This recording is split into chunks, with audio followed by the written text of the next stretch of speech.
آپ کا میں نے ایک دفعہ درس سنا تھا جو شاید آپ نے جب اپنی زندگی میں آخری دفعہ جب تراویح پڑھائی تھی مسجد میں، تو اس وقت آپ نے کہا تھا کہ دین کو سمجھنے کے لیے ہمیں پیچھے سے پیچھے جانا پڑے گا، کہ یہاں تک کہ ہم اپنے آپ کو نبی کریم صلی اللہ علیہ وسلم کے قدموں پہ جا کے پھینکتے ہیں، اور سائنس اور ٹیکنالوجی میں آگے سے آگے جانا پڑے گا۔ اس کی آپ نے مثال بھی دی، اس بات سے میں ایگری ہوں۔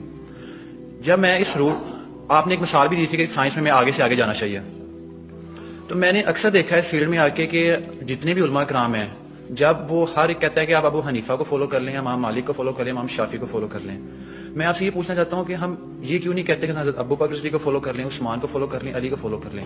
کیونکہ میں جس لیول میں پڑھتا ہوں نا، میں اسٹوڈنٹس میں، جب میں اسٹوڈنٹس کو بات کرتا ہوں تو اسٹوڈنٹ مجھ سے یہ پوچھتے ہیں کہ ہم ان لوگوں کو کیوں فالو کریں، ہمیں چاہیے کہ ہم نبی کو فالو کریں، صحابہ کو فالو کریں، انہیں کو فالو کریں۔ تو اس میں ذرا کنفیوژن ہے، تو اس میں ذرا کلیئرٹی تھوڑی کر دیجیے ذرا۔ دیکھیے، ہمیں دین اگر سمجھنا ہے تو ہمیں پیچھے کے پیچھے جانا پڑے گا یہاں تک کہ حضور تک پہنچ جائے۔ البتہ حضور تک پہنچنے کا مطلب کیا ہے؟ ایک حضور نے ہمیں قرآن دیا، ایک حضور کی سنت، ان دونوں کو ہمیں اختیار کرنا پڑے گا۔ اب یہ ہے کہ قرآن مجید کی کسی آیت سے استدلال کرنے میں اختلاف ہو سکتا ہے، کسی حدیث سے استدلال کرنے میں اختلاف ہو سکتا ہے، حدیثیں بعض اوقات کنٹراڈکٹری بھی آ جاتی ہیں، ان کے مابین توافق پیدا کرنا یہ ایک بڑی علمی جدوجہد ہے۔ تو یہ جو انفر کرنا ہے قرآن سے اور حدیث سے، اس میں ہمارے فقہا نے اپنی زندگیاں لگائی ہیں، اور اس اعتبار سے اگر ان کو فالو کیا جا رہا ہے تو اس بنیاد پر کہ یہ قرآن اور سنت کی تعبیر ہے۔ لیکن اصل میں ہوا کیا ہے، جب ہمارا دور زوال شروع ہوا، امام ابو حنیفہ نے تو یہ کہا تھا کہ اگر کوئی صحیح حدیث تمہیں مل جائے میرے کسی موقف کے خلاف تو میری بات کو اٹھا کے دیوار پر دے مارنا۔ لیکن اس کے بعد یہ ہوتا ہے کہ فرقہ پرستی شروع ہو گئی ہے۔ یہ فرقہ پرستی جو ہے اس نے ساری خرابی کی ہے، ورنہ ہم یہ سمجھیں، اور میں نے اس کے اوپر جو ہے ایک انٹرویو بھی میں نے حال ہی میں دیا ہے، اور میں نے یہ 20 اگست 1980 کو تقریر کی تھی علماء کنونشن کے اندر، جو ضیاء الحق صاحب کے دور میں علماء کنونشن 2-3 ہوئے تھے، ان میں سے پہلا کنونشن جو تھا اس میں میں بھی شریک تھا، اس میں میں نے تقریر کی تھی کہ ان فقہی اختلافات کا حل کیا ہے۔ تو میں نے کہا تھا کہ جہاں تک تو فیملی لاز ہیں اور پرسنل لا، اس میں ہر فقہ کو کھلی آزادی ہونی چاہیے، کیونکہ بڑے سینسیٹیو ایشوز ہیں، عقائد کا معاملہ ہے تو سینسیٹیو ہے۔ اب نماز میں فرض کیجئے یا روزے کے اندر اگر آپ طے کرتے ہیں فلاں وقت پر روزہ کھولنا ضروری ہے، تو ہو سکتا ہے کسی فقہ کے نزدیک اس وقت روزہ کھولنا درست نہ ہو، تو ان چیزوں کو تو چھوڑ دیا جائے لوگوں کے فقوں پر، let them do what they want to do۔ لیکن لا آف دی لینڈ میں کسی فقہ کو تسلیم نہ کیا جائے، بلکہ سب کو تسلیم کیا جائے۔ اب اس میرے فرق کو سمجھ لیجئے، کوئی فقہ بائنڈنگ نہیں، لیکن تمام فقہوں کو ہم اپنا سمجھے کہ یہ ہمارا ایک اثاثہ علمی ہے، ایک کامن ہیریٹاج ہے، ہمارا تراث علمی ہے۔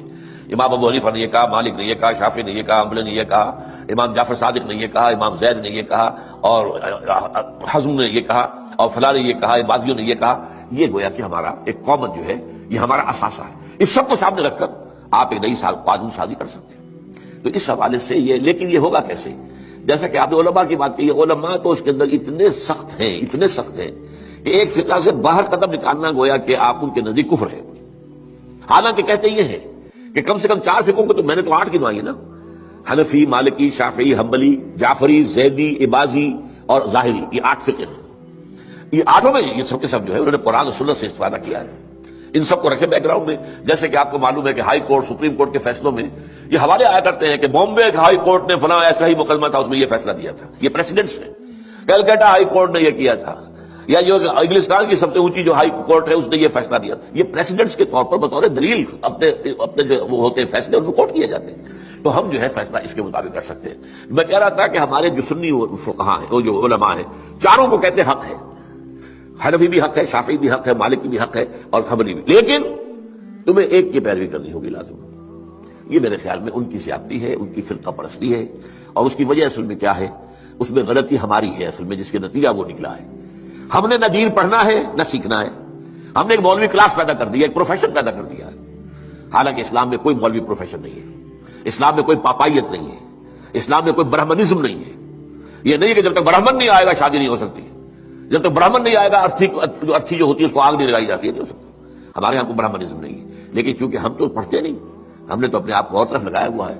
تھوڑی سی دینی بنیادی معلومات حاصل ہوں، قرآن اور حدیث کا علم کچھ ہو، تو ہر شخص نماز پڑھا سکتا ہے، ہر شخص جو ہے اپنی بیٹی کا نکاح خود پڑھائے، ہر شخص جو ہے وہ اپنے والد کا جنازہ خود پڑھے، تو وہی گویا کہ پروفیشنل ختم ہو جائے گا۔ تو چونکہ یہاں فرقہ پرستی ہوئی، پروفیشنلزم آیا، پروفیشن میں آپ کو معلوم ہے کہ پروفیشنل جیلسی از دی رول، اس میں تو جو ہے ایک دوسرے سے حسد اور بغض اور ایک دوسرے کے خلاف، یہ تو لازم ہے۔ تو یہ اصل صورتحال بگڑی ہوئی ہے۔ اس کا علاج یہ ہے کہ آپ کمر ہمت کسے خود قرآن اور حدیث کو پڑھے، اللہ کا نام لے اور کمر کسے. یہی کام ہم نے کیا. میں نے یہی کیا. میرا پیشہ تو نہیں تھا، میں مولوی تو نہیں تھا، میرے پاس کسی مدرسے کی سند تو نہیں ہے. 40 سال میں نے جمعہ پڑھایا ہے الحمدللہ. درس قرآن میں 50 سال سے دے رہا ہوں الحمدللہ. میرے بیٹے جمعہ پڑھا رہے ہیں. وہ ایک MBBS ہے ان میں سے، ایک جو ہے MA فلاسفی ہے، ایک جو ہے وہ ڈاکٹریٹ کے کورسز انہیں مکمل کر رکھے ہیں اکنامکس کے اندر. پڑھا رہے ہیں جمعہ. وہ لوگ کہاں پڑھا رہے ہیں. تو یہ کام کرنا جو ہے اس کی طرف زیادہ توجہ ہونی چاہیے پازیٹیولی.